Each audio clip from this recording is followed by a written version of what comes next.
Hi everybody. Sorry about that. Adjusting mic position. So yeah, this is the second and only video where we're going to have to deal with no sound. As I had mentioned before, I accidentally used my new camera and have it in time-lapse mode, which is all well and good, except for the fact that it doesn't record sound, so that's kind of useless.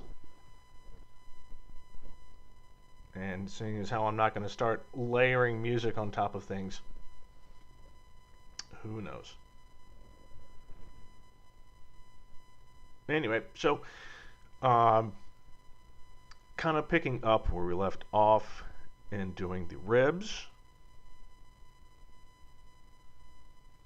So yeah, this is me now doing the last two ribs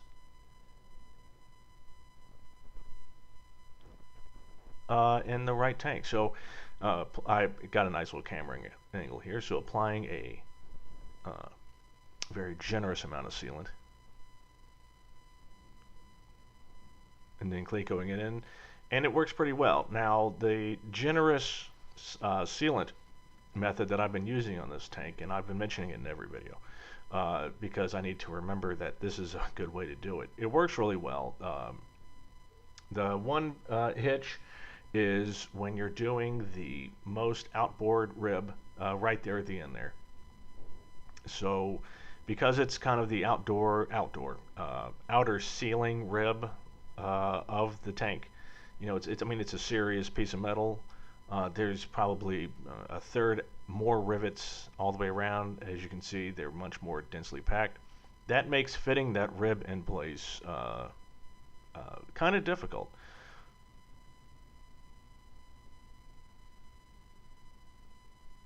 In fact, I've made up a little drawing of basically what I've had to do, and I'm showing it here. Uh, Basically along the edges as you look, so I've got the only way to really seat it in, so I put the sealant in place, uh, and the only way that I could actually get it to kind of seat the rib downward is I had to pull the skin apart, put the top cleco in just to make sure it went through the skin and through the first hole at the very top of the rib, just to make sure it even go in, even though they didn't line up, and then and then go down and do the second one and even the third one.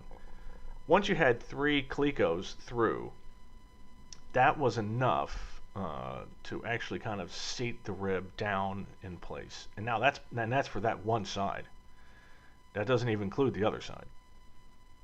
The other side, you had to do the exact same thing, and so that's what this picture looks like. As you can see, I had to do both sides that same way. Now, I don't know if I could do them all at once, but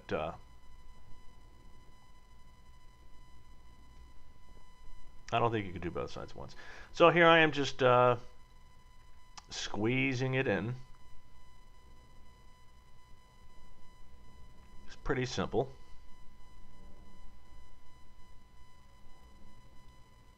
And I just did 5 on a side each time.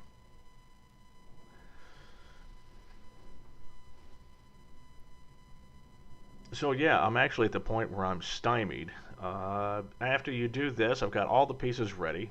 Oh, and I think I'm also going to be, after this I also, no, yeah, after this one, I think we go ahead and take care of the attach bracket that goes on the inboard side as well. After that, it's time to work on the vent tubing.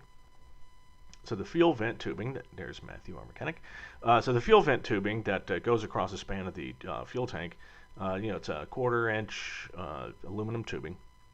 You need to flare the end 37 degrees, just like I did with the last one. And last time, instead of just being smart and doing both tubes at the same time, because you're going to need both, and I had access to a tube flaring machine, yeah, I didn't actually bother doing that.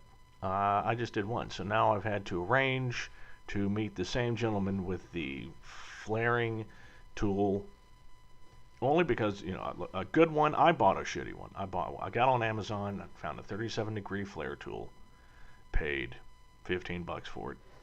And technically it does flare tubing very, very well. The problem is it also mars the crap out of the tubing. I think it's maybe made for steel, but it's not made for soft aluminum. I tried. Wrapping it and protecting it doesn't work. It doesn't matter.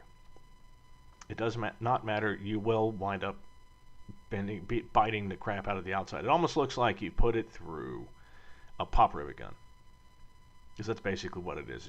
It ribs and holds it in place, and then it flares into the tubing. Well, you got to have a good one. My friend does. It's probably a couple $100, but totally worth it.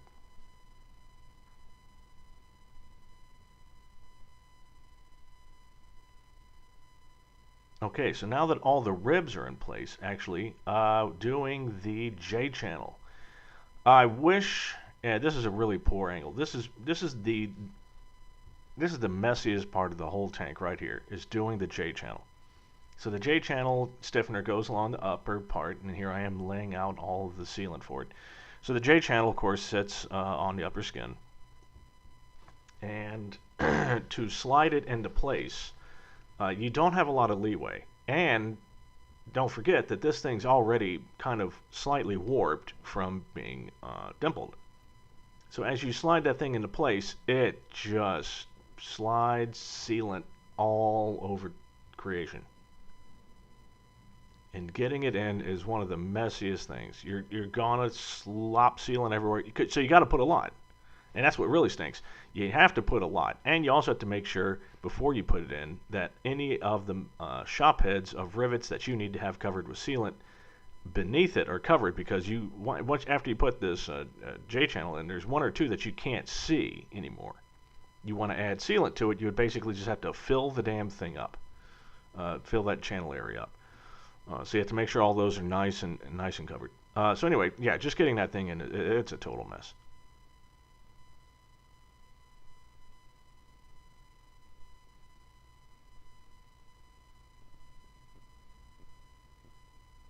And because it's a total mess, riveting it into place is a total mess as well.